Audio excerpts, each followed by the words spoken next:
내년 지방선거가 지나고 다음 전당대회가 뭔가 좀 그런 그렇죠. 국면이 올 수 있겠군요. 어제는 이제 다음 달부터 국감이 있다 보니까 국감에서 기관 증인을 채택하는 걸 놓고 좀 논란이었는데 보통 운영위가 대통령실 국감을 하다 보니까 늘 문제가 됐던 건 민정수석이 나오냐 안 나오냐 이 정도였지 총무비서관 늘 나왔던 사람 같아요. 대통령실 그 윤석열 정부 때도 생각해보면 윤재순 비서관 나와서 여러 가지 답변한 기억이 나는데 이번에 김현지 총무비서관의 증인을 채택하지 않겠다. 민주당에서 이렇게 얘기를 했거든요. 이게 1992년 이후에 총무비서관이 안 나온 적이 한 번도 없다라고 해서 이거 너무 지나친 특혜 아니냐 논란이 있는데 왜 이렇게 민주당은 빼겠다라고 하는 걸까요? 저도 어제 이 뉴스를 보고 그 민주당이 도대체 정부 감각이 있는가라는 생각을 했어요. 그러니까 이게 김현지 비서관에 대해서 이제 명목을 대는 게 야당에서 정치적인 논쟁거리를 만들 거기 때문에 선제적으로 그냥 정인을 채택 안 하겠다 이런 식으로 얘기를 하더라고요. 그러니까 괜히 이런 식으로 정인에서 빼는 것이 뉴스가 되면서 오히려 김현지 비서관에 대해서 더 뉴스가 돼버리고 김현지 비서관이 뭐 나오든 안 나오든 너무 주목을 받게 돼가지고요. 그러니까 과거에 정부에서 총무비서관이라는 자리는 사실은 굉장히 핵심 실세들이 뭐랄까요 비서는 아니고 비서 중에서 그야말로 실세들이 가 있는 자리잖아요. 살림살이 다 하니까. 그렇습니다. 그러니까 박근혜 대통령 때도 이재만 비서관 이런 분이 아주 이제 실세였는데 그런데 굳이 그런 것들을 갖다가 김현지 비서관이 과연 어떤 분인지 잘 모르겠습니다. 비엘이 가려져 있고 경력도 모르겠고 어딘 학교도 어떻게 나온지 잘 알려지지 않은데 굉장히 실세라고는 하는데 그런 부분을 갖다가 다시 한번 주목을 받도록 이런 식으로 하는 것 자체가 제가 봐서는 민주당에서 오히려 김현지 비서관을 디스하려고 그러는 거 아닌가 이런 생각도 들던데 모르겠습니다. 그러니까. 그럼 오히려 진짜 말씀하신 대로 괜히 좀 논란이 일으켜지고 김현지 비서관이 정말 진짜 실세인가 보다 이렇게까지 좀 증인으로 안 부르려고 하는 거 보면 이런 해석이 또 되다 보니까 이게 이제 대통령을 의식하는 거죠. 왜냐하면 이재명 대통령과는 김현지 비서관은 정말 한 몸이라고 할 정도로 밀착이 돼 있는 관계예요. 그러니까 이제 이전 성남시장 시절부터 쭉 함께 해왔단 말이에요. 의원 시절에도 의원 회관에도 같이 있었고. 그러니까 사실 이재명 대통령의 일거수일투족을 다 아는 사람이 김현지예요. 그러니까 이제 인사까지도 관여한다는 이야기가 나오거든요.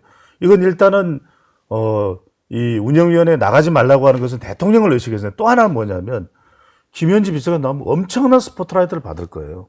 사실상. 그렇죠. 사실 그 언론사들은 자료 화면이 너무 없어가지고. 그러니까요. 왜냐하면 그동안 노출이 안 됐단 말이에요. 이게 노출이 되면 어떤 일이 생기냐면 질문박 들어간단 말이에요.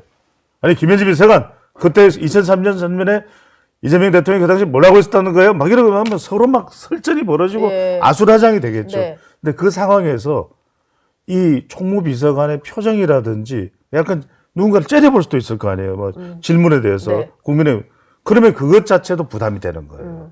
그러니까 이제 여러 가지 실세라고 하는 것에 대한 것도 부담이 되는데 눈빛이라든지 발언 한문 잘못했다가 와이 째림이 뭐 이렇게 되면은 이것도 정말 엄청난 파장이 될 수가 있거든요. 그냥 아예 내보내지 않는 게 좋겠다. 그만큼 이재명 대통령은 주변에 있는 사람들이 노출되는 게 신경 쓸 수밖에 없어요. 김현지, 이화영, 김용, 정진상도 거의 안 드러나잖아요. 그러니까 이런 사람들이 드러나서 뭔가 말을 한 말씀 뻥! 어떻게 터질지 몰라요. 그러니까 그걸 지금 우려하고 있다 이렇게 봐야 되겠죠. 근데 그러다 보니까 계속 아무튼 이게 국감 때 내내 논란이기도 하고 진짜 나오나 안 나오나도 국민들까지도 관심을 보게 될 것 같고 만사형통이다 이런 얘기가 있었잖아요. 그러다 보니까 이분이 진짜 어떤 일을 하는지에 대한 궁금증은 더 증폭이 되는 것 같아요. 대통령실 내부에서.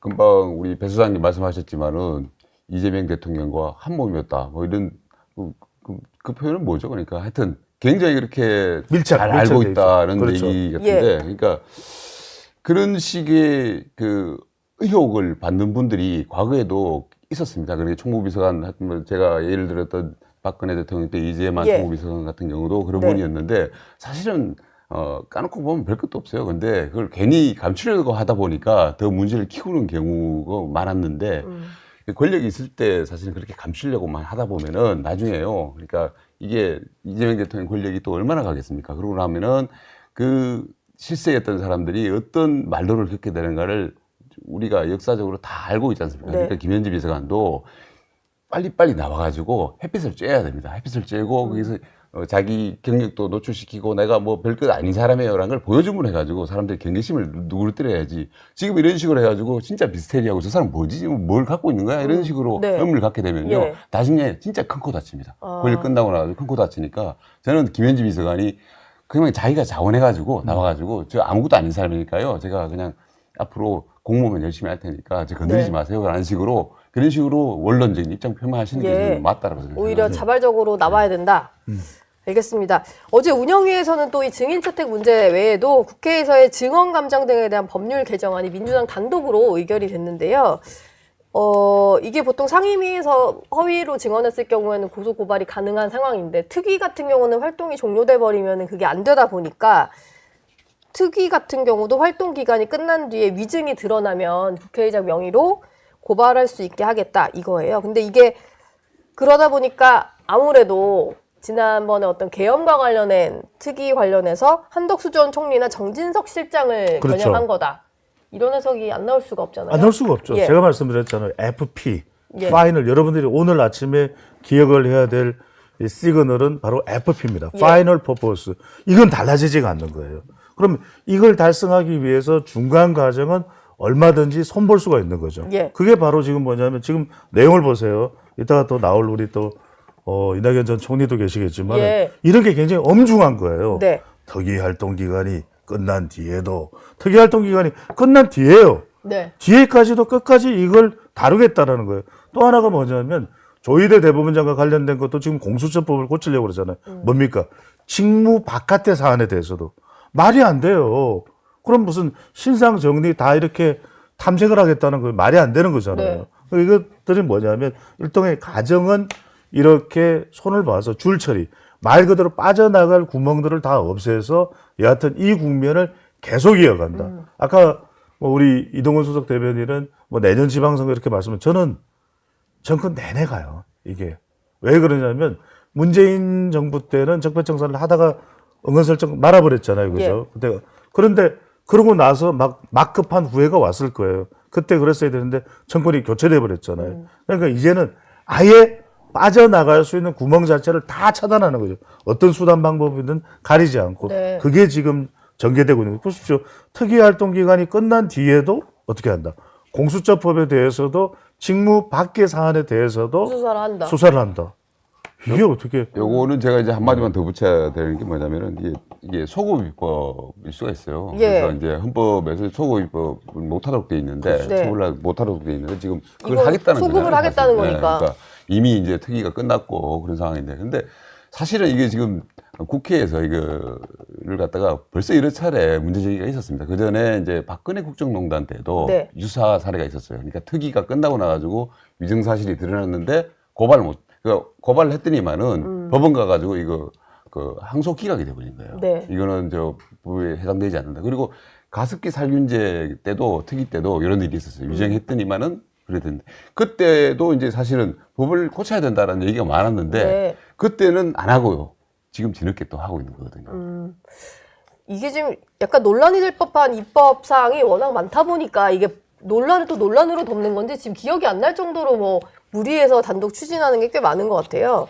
실제 처리되는 것까지 한번 봐야 될 것 같습니다. 저희가 좀 마무리할 시간이 다 돼가지고 마지막 질문을 좀 드릴까 하는데 국민의힘 같은 경우는 이런 여러 가지 그 집권 여당의 문제점을 알리겠다라고 하면서 장외로 나간 상황인데 이번 주말에는 서울에서 장외 투쟁을 계획을 하고 있잖아요. 근데 이 전략에 대해서 좀 회의적인 시각이 있는 것 같아요. 너무 빨리 나간 거 아니냐? 명절 조금밖에 남지 않은 상황인데 장외투쟁 다음에 그 할 게 뭐가 더 있냐? 뭐 이런 지적이 있더라고요. 이게 중요한 거거든요. 왜냐하면 우리가 지난번에도 말씀드렸는데 3P 짧게 네. 말씀드릴게요. 네. 그러니까 중요한 것은 지금 이념 가지고는 전쟁이기 때문에 어떻게 선수 겨를이 없어요. 안 돼. P 플러스 P는 안 돼요. 네. 그럼 피플인데 사람은 지금 뭐 집권 여당 내에서도 뭐 이러쿵 저러쿵 서로 뭐 박희성 의원의 경우에는 지금 내란전담 재판부가 위헌이다 이런 이야기를 할 정도거든요. 예. 그런 이야기를 하는 사람들이 내부에 있어요. 네. 그러니까 그런데 지금 국민의힘도 보면은 뭐 친윤계, 친한계, 전환길 수습이 안 돼요. 그러니까 오직 할 수 있는 것은 국민들의 마음을 끌어당기고 지지층도 결집하면서 중도층까지 빨아들일 수 있는 것은 팔러시, 예. 이슈 파이팅을 한다. 굉장히 정교하게 노란봉투법도 노란봉투법 반대 이러면 안 돼요. 노란봉투법 매우 정교한 그 부분을 하나의 딱 키워드를 잡아가지고 이건 아니잖아 이렇게 하고 검찰 조직 개편과 관련한 것도 뭐 예. 중수청이든 행정안전부로 간다든지 이런 것도 이런 건 아니잖아. 네. 이런 걸 굉장히 적극적으로 하면서 그걸 현수막이라든지 이런 것과 해서 입체적으로 하나의 통일된 그걸 가지고서 메시지를 막 밀어줘야 되거든요. 예. 그러니까 그런 정교함이 있느냐. 결국은 악마도 천사도 디테일에 있다. 네. 그걸 국민의힘이 할 수 있으면 효과적인 것이고 못하면 우왕좌왕 좌왕우왕이 되는 거죠. 지금까지는 좀 어떤 것 같으세요? 배 소장님 말씀대로 약간 우왕좌왕 느낌인가요? 제가 보기에는 이제 국민의힘의 문제는 예. 뭐 남의 당이니까 뭐 간단하게 얘기할게요. 그러니까 지지층이 너무 노쇠화돼 있어요. 그리고 노쇠화. 예, 의원들이 TK 중심으로 너무 고립화돼 있습니다. 수도권에 의원들이 없고 네. 그리고 생각들, 정체성 자체가 너무 분절화돼 있습니다. 너무 다 갈라져 있습니다. 그래서 그 세 가지 문제점이 이제 사실은 그야말로 정확하게 드러난 게 지난 주말에 일요일에 있었던 대구 집회라고 저는 봐요. 예. 그러니까 집회의 뭐 형식이나 내용을 봤을 때 너무 그런 것들이 그 지금 국민의힘의 모순들이 이제 드러난 건데 그래서 잘 싸운다는 거는 그런 장애 집회를 하고 뭐 필리버스터 하고 이런 문제가 아닙니다. 근데 어떻게 하면은 많은 국민들의 지지를 동의를 얻느냐의 부분이거든요. 네. 그런 부분들을 국민의힘이 좀 명심을 해야 된다. 저는 그렇게 생각을 합니다. 제가 한마디만 드릴 거예요. 우리 다음 바로 출연하실 분이 이렇게 말씀하실 것 같아요. 예. 세네카는 말했습니다. 정교해야 합니다. 예. 세네카는 네네. 말했습니다. 네네. 진짜로 그렇게 말씀하시는지 제가 한번 여쭤보도록 하겠습니다. 두 분 말씀은 여기서 마무리하겠습니다. 고맙습니다. 네, 감사합니다. 감사합니다. 저희 영상 많이 시청해 주시고요. 좋아요, 구독, 댓글, 알림 설정 꼭 부탁드리겠습니다.